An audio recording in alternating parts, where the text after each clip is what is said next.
Ladies and gentlemen, I welcome you to my channel. आज का session जो आप डिस्कस करने वाले हैं ये पब्लिक स्पीकिंग के ऊपर है। आई होप आपने पब्लिक स्पीकिंग के बारे में काफ़ी सुना होगा और अलग अलग परसेप्शन भी है। हर एक इंसान का अपना ओपिनियन है पब्लिक स्पीकिंग क्या है क्या नहीं। और कई बार ऐसा भी होता है कि I am confident I can speak on any topic. I appreciate, I greatly appreciate, but yes I believe that confidence के अलावा भी बहुत सारी चीज़ें जो आपको सीखनी होती है। पब्लिक स्पीकिंग का मतलब ये नहीं है कि आप पब्लिक में जाके बोल पा रहे हैं then you are good public speaker. अगर आप क्वालिटी के साथ बोल पा रहे हैं then I can say that you are good public speaker. Quality का मतलब you are able to express your ideas very clearly, explicitly clearly. अगर आप आइडियाज ही नहीं दे पा रहे अच्छे से क्लियरली तो पब्लिक स्पीकर होने का फायदा नहीं है। According to me, I am really sorry, सही नहीं है। अगर आपको लग रहा है कि you have to become a public speaker और you need a right guidance how exactly going to how you have to start, of course this session, live session that I'm recording right now, will help you a lot. It will help you immensely, in fact I would say. Okay, तो public speaking में आपको करना क्या होता है? Public speaking का मतलब क्या है? You feel like you are confident when you speak to the public. I mean to say when you are on a platform, you are on a stage, you are making a speech, हो सकता है 500 लोग 1000 लोग आपके सामने बैठे हों। तो कोई डर लगता है, आप ऐसे कोई स्टूडेंट्स है जो वीडियो देख रहे हैं उनको डर लगता हो कि नहीं मुझे डर लग रहा है कुछ गलत हो जाएगा, I can commit a mistake. Mistake तो सभी करते हैं, एम आई राइट? पर हाँ, जो आपको डर लग रहा है वो डर इसलिए नहीं कि लोग क्या कहेंगे, वो उसका मेन डर ये है कि अगर मुझे टॉपिक ऐसा मिला जिस पे मैं नहीं बोल पाऊंगी तो हाउ शैल आई मैनेज। मतलब अगर नहीं मिला ऐसा टॉपिक जो मुझे आता है और वो मिला जो मुझे नहीं आता है तो हाउ शैल आई मैनेज, ये प्रॉब्लम होगी। सबसे बड़ा मेन प्रॉब्लम है वोकैबुलरी का। सबसे बड़ा प्रॉब्लम ही वोकैबुलरी का है। आइडिया सबके पास होते हैं पर वोकैबुलरी सही नहीं होता, रेलेवेंट वोकैबुलरी नहीं होता, जिसकी वजह से लोगों को लगता है कि वो अपने आइडियाज एक्सप्रेस नहीं कर पाए। I will give you few examples where कि चलो आपने एक हिल स्टेशन विजिट किया सपोज, और suppose you have visited a coastal region, कहीं पे आप गए, आपको कुछ व्यूज के बारे में बताना है ना? तो आप कैसे बोलेंगे? Beautiful views, excellent views. गलत नहीं, आई एम नॉट सेइंग गलत है, पर टू सम एक्सटेंट आपका वर्ड रेलेवेंट होना चाहिए। Am I right?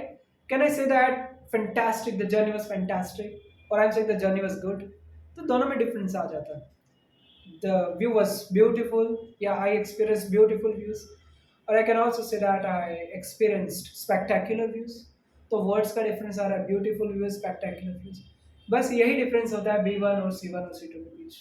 अब राइट, ये एडवांस्ड वर्जन होते हैं एज पर कैम्ब्रिज जो CFA parameters that I am talking about. उसमें अगर मैं एक वर्ड डाल रहा हूँ तो वो वर्ड उस फ्रेज को उतने ही लेवल पे ले जाता है जिस लेवल का वो वर्ड होता है।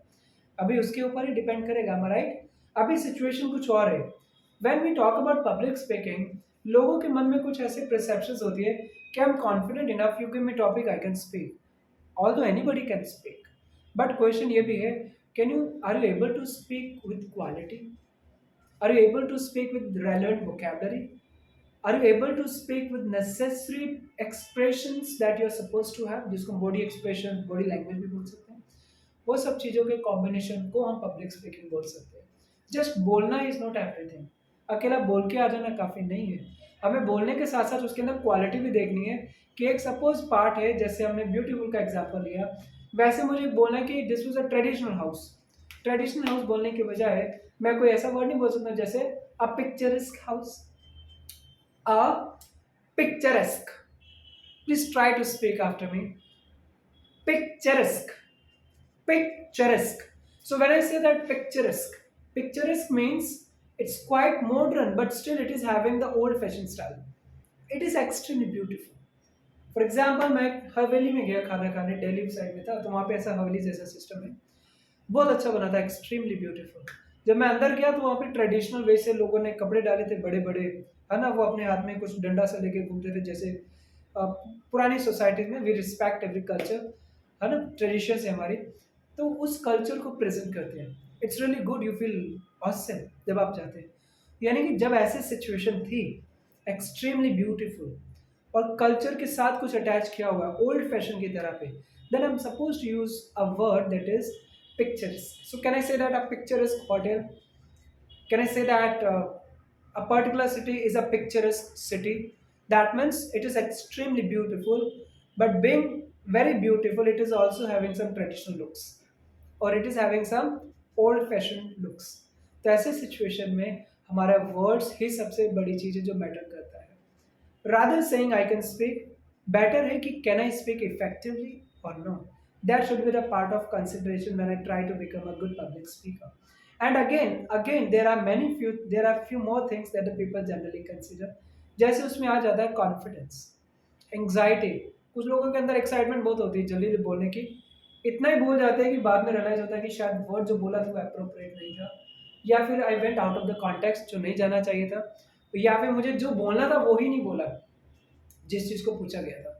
तो यानी कि स्पीकिंग का मतलब सिर्फ ये नहीं कि बोलना, स्पीकिंग का मतलब ये भी कि कंसंट्रेशन फुल होना चाहिए कि इफ समवन इंटरप्ट्स मी, है ना, they can be a constant interruption. Suppose आप you are standing in front of the audience, maybe 500 800, कोई आपको क्वेश्चन पूछ रहा है, क्वेश्चन आंसर राउंड भी बीच में चल रहा है, you are making a speech, then you should be in a position to tackle the situation. It's not just tackling but also handling effectively. जो क्वेश्चन पूछा उन्होंने, तो मेरे माइंड में वो नहीं चलना चाहिए जो मैं बोलने वाला हूँ, ये भी चलना चाहिए कि उनका एग्जैक्टली क्या थॉट है, वो पूछने क्या चाहते हैं मुझसे when I am making a speech and I am considering my self a public speaker. Am I right? It's a very important. It's not just a matter of public speaking. Especially when you are a teacher, it's very important. You are a teacher. Students are asking you question. And one more thing, my dear friends, concentration जहाँ पे हम speaking के साथ बात कर रहे हैं, उतना ही important listening भी है वहाँ पे। अगर हमने listen ही नहीं अच्छे से किया किसी को, honestly speaking, if you are not a good listener, I don't think so you can become a good speaker. Of course, both are linked with each other. Listening is one of the most significant skills that I should learn, that I consider for myself. Why? Because if I listen to the people, I learn a lot. When I speak a lot, actually I learn less. So in order to learn more, I feel that I should become more silent, let me observe the things, let me learn from them, and accordingly I can organize my ideas. Am I right? तो speaking part में as a public speaker कुछ aspects है, कुछ challenges है जो हम discuss करें अभी यहाँ पे। एक तो हमने डिस्कस किया लैक ऑफ आइडियाज। आइडियाज है तो स्ट्रक्चर करना नहीं आ रहा, स्ट्रक्चर्ड आइडियाज है, वोकैबुलरी नहीं, वोकैबुलरी है अवेलेबल पर रेलेवेंट वोकैबुलरी, एक के बाद दूसरा, दूसरे के बाद तीसरा, तीसरे के बाद चौथा, एक के बाद दूसरी प्रॉब्लम है ही है हमारे पास, है ना। एज अ पब्लिक स्पीकर मुझे सबसे पहले फोकस करना चाहिए कि I should be well equipped with the relevant vocabularies in all the possible areas if I get. Maybe social sciences. Suppose I'm having a commerce background. Can I make an excuse that I can't speak about my country? It's a privilege for me if I get a chance to speak my country, my nation that I belong to. I love India. Am I right? So if I'm not able to speak about my country just because I'm from science background, I'm from engineering background, I'm from commerce background, my dear friends, it's not a good excuse. Correct? So I should think कि मुझे अपने आप को एक improve करना चाहिए सभी spheres में, रादर मैं एक फील्ड में हूँ कॉमर्स में, no it's not a good thing. Correct, मुझे सोशल साइंसेस के बारे में स्टडी करनी चाहिए, हिस्ट्री, ज्योग्राफी, पॉलिटी, हर सब्जेक्ट को पढ़ना चाहिए। अभी ये तो पॉसिबल नहीं कि आप हर सब्जेक्ट को पढ़ पाए, पर टू सम एक्सटेंट न्यूज़पेपर तो पढ़ सकते हैं ना। न्यूज़पेपर पढ़ने से भी तो आपको काफ़ी आइडिया मिलेंगे हिस्ट्री में, ज्योग्राफी में, इकोनॉमिक्स में, साइंस में, advancement in technology, so many areas are there, है ना। Articles are written by the experts. If you do not know the background, try to come to know who has written this article. उनका background देखो, the person who has done a lot of research, उनका vocabulary कितना relevant होगा, होगा या नहीं, ideas कितने well organized होंगे, उनको एक पैराग्राफ में भी पता है कि आइडिया देते हुए कैसे पैराग्राफ स्टार्ट करना है, बिगनिंग कैसी होनी चाहिए, कहाँ पे मुझे अपना ओपिनियन देना, क्लियर व्यू देना, कहाँ पे नहीं देना, कहाँ से पैराग्राफ स्टार्ट करना। तो my dear friends, public speaking is nothing, बस वही प्रोसेस है। वो वहाँ पे राइटिंग में कर रहे हैं, हम बोल के कर रहे हैं, दैट्स इट। आप बोल के भी कर रहे हैं, still you should have a peaceful mind where you can process the information. Mind में प्रोसेस जाएगा तभी, है ना। आप बिना प्रोसेस के बोलते जाएंगे, अनफिल्टर्ड आइडियाज आ जाएंगे, तो शायद वो अच्छे ना हो पब्लिकली बोलने। Am I right? And you may feel regret कि शायद मैंने ऐसा क्यों बोल दिया। बोल तो बहुत कुछ दिया बट क्वालिटी नहीं था। तो क्वालिटी मैटर्स अ लॉट। ज़्यादा बोलने के बजाय कम बोलना as a public speaker, but effectively बोलना ज़्यादा अच्छा हमारे लिए। ठीक है, ओके। पब्लिक स्पीकिंग में कुछ प्रॉब्लम ये भी है कि अनस्ट्रक्चर्ड आइडियाज, जो मैंने बोला कि आइडियाज तो है पर अनस्ट्रक्चर्ड है, वेल ऑर्गेनाइज नहीं है। एक बड़ी प्रॉब्लम होती है excitement, anxiety. I will not talk about any particular gender, but still honestly speaking, कई बार कुछ ऐसा होता है, कुछ लोगों में बहुत एंग्जाइटी आ जाती है, बहुत एक्साइटमेंट होती है। यू नो व्हाट हैपेंस, जब हम पब्लिक स्पीकिंग करने जा रहे हैं, कोई स्पीच देना हमें ऑन द स्पॉट, मन में एंग्जाइटी आ रही है, कुछ हो रहा है, पता नहीं क्या हो जाएगा, कौन सा टॉपिक आ जाएगा, मैं क्या बोलने वाला हूँ, क्या बोल दूंगा, लोग कैसा रिएक्शन देंगे। पहले आप दुनिया को साइड पे रखिए, पहले आप अपने माइंड को पीसफुल स्टेज पे लेके आइए। टॉपिक मिल गया, इट इज फाइन, कितनी देर बोलना, 2 minute, 5 minute? I am ready to speak on 10 minutes, 20 minutes if you want, 1 hour, I am comfortable. आप ऐसा माइंड को हौसला तो दीजिए, at least I can do it. Number one. Number two, जब भी आप ऐसे स्टेज पे जा रहे हैं, पहले आपने अपने आप को वोकेबलरी से प्रिपेयर किया है या नहीं? वोकेबलरी आपने नहीं पढ़े, करेक्ट, आइडियाज आपने पढ़ लिए, then how will you express your ideas? ऐसा भी होता है ना, कई बार लोगों ने एलएलबी कर लिया, एलएलएम कर लिया, but they are unable to see on fundamental rights and legal rights, they are unable to find a difference between path. ऐसा भी हो सकता है। ये भी पॉसिबल है कि आपने एमएससी बायोटेक कर लिया और आपने इंजीनियरिंग कर लिया, आपने एमए इन पर्टिकुलर कोर्स कर लिया किसी स्पेशलाइजेशन में, you know the content, but problem है कि आप एक्सप्रेस नहीं कर पा रहे। अगर आप एक्सप्रेस नहीं कर पा रहे, then of course I would say the problem is with your relevant vocabulary, जो वोकैबुलरी का प्रॉब्लम है। तो वोकैबुलरी के लिए आपको क्या करना चाहिए? हर दिन कुछ नया पढ़ना पड़ेगा, magazines, journals, research papers explore करने पड़ेंगे, तभी तो पता चलेगा कि ये terminology, this terminology is more frequently used in science, this is more frequently used in technology, am I right, specific area. तो अपने आप को एक नैरो माइंडेड थॉट की तरह नहीं रखना कि जस्ट मेरा कॉमर्स बैकग्राउंड है, आई एम कंफर्टेबल, आई गॉट 99% चलेगा, नहीं, इससे नहीं हो पाता। What ever the person may be, if you really not find your self comfortable while making a public speech, country के बारे में बोलना पड़ रहा है, राइट्स ड्यूटीज के बारे में बोलना पड़ रहा है, you feel I can't because मेरा बैकग्राउंड नहीं है, it's not good. As a public speaker what you have to do is you have to make yourself feel comfortable in all the topics given on the spot, but yes, the topic should be in general. For that I need not have a specialization in my bachelor's or master's. If you ask me some technical questions in science or maybe technology, I may not be able to answer.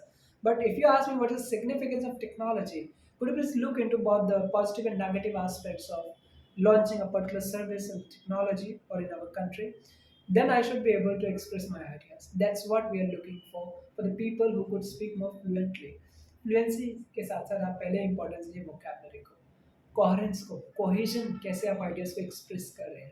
अगर आपने ideas ही cohesively नहीं express किए, आप opinion change करें in between and you do not know what is the most appropriate word that you should use, then of course you need to work on your fundamentals. Am I right? If suppose you are able to speak but still you are not sure about it, तो better है कि आप उसकी अच्छे से study कीजिए, उसका comparison कीजिए, 2-4 वर्ड और सीखिए, उनका सेंटेंस फ्रेमवर्क देखिए, फिर अपना सेंटेंस सोचिए क्या मुझे बोलना था, तब आप उसके बारे में कुछ बेटर ऑप्शन ले पाएंगे, you can perform better. Okay my dear friends, okay so the last area जो मुझे डिस्कस करना है दैट इज कॉन्फिडेंस। कॉन्फिडेंस अच्छी चीज़ है, पर confidence is not everything. Confidence के साथ साथ you have to learn your ideas, you have to develop your ideas. Idea develop करने के बाद स्ट्रक्चर करना पड़ेगा, स्ट्रक्चर करने के बाद भी मुझे मालूम है कि एग्जैक्ट फ्लो क्या जाने वाला है, फ्लो जा रहा है, आइडियाज जा रहे हैं, I have not red any paper, कोई बुक नहीं मेरे पास, ऑन द स्पॉट बोलना है, तो मुझे फिर वोकेबलरी साथ में होनी चाहिए। तो ऐसा नहीं होना चाहिए कि अकेला कॉन्फिडेंस ऐसा है कि कॉन्फिडेंस होने से कर एवरीथिंग। कॉन्फिडेंस होने से स्पीच हो जाएगी बट क्वालिटी वाली नहीं होगी। हाँ, अगर आपके पास वोकेबलरी है तो वोकेबलरी खुद आपको कॉन्फिडेंस देगी। बेटर है कि आप उन चीज़ों पे काम करें जो आपका वीक पार्ट है, जो आपका स्ट्रेंथ है उस पर कम देखिए, जो आपकी वीकनेस है उस पर ज़्यादा देखिए, if you really want to improve yourself in a particular area. That's all that I wanted to say in this session. Thank you so much my dear friends for watching this video and I hope आपने काफ़ी कुछ सीखा public speaking के बारे में, क्या main challenges है। एक चीज़ जरूर याद करना है कि नॉन नेटिव स्पीकर्स के लिए लैंग्वेज के पार्ट में स्पीकिंग सबसे डिफिकल्ट पार्ट है, इसको इतना इजीली नहीं लेना चाहिए। We have to work on it. Work on में भी मुझे देखना पड़ेगा कि किस एरिया में मुझे कौन से एरिया पे ज़्यादा काम करना है, ग्रामर पे फोकस करना है, वोकैबुलरी पे फोकस करना है, या फिर मुझे प्रोनाउंसिएशन पे फोकस करना है, या फिर मुझे फ्लुएंसी पे फोकस करना है, या मुझे कोहेरेंस पे फोकस करना है, या मुझे सभी पे फोकस करना है। अगर सभी पे भी फोकस करना है, स्टिल यू हैव एक्सेप्टेड कि दीज आर योर वीकनेसेस। अगर आपने एक्सेप्ट कर लिया, I am sure that you have taken a first step towards success. अगर आपको लगा मुझे सब आ रहा है और you are not able to speak on the spot when you are given the topic, fluency अकेला है, तो अकेला fluency is not good enough for you, correct? So what we have to do is we have to learn how to make it a balanced presentation होनी चाहिए, balanced speech होनी चाहिए। Okay, thanks a lot for watching this video my dear friends. I hope मैं आपसे जल्दी मिलूंगा next video में। Okay, so keep watching, keep learning, and I'm sure that you are enjoying learning with us. Thanks a lot, my dear friends. Thank you so much.